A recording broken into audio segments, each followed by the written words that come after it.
ఉన్నాయమ్మా. అయ్యప్ప స్వామి ధర్మశాస్త్ర నుంచి వచ్చినటువంటి అవతారం.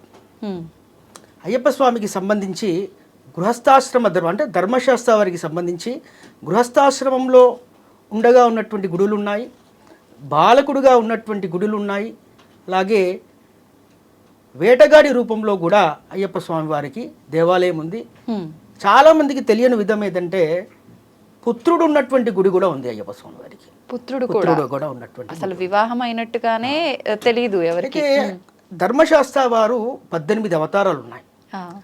ధర్మశాస్త్ర వారికి పూర్ణ, పుష్కల, మదన, వర్ణిని, ప్రభ వీళ్ళందరూ కూడా స్త్రీమతులు.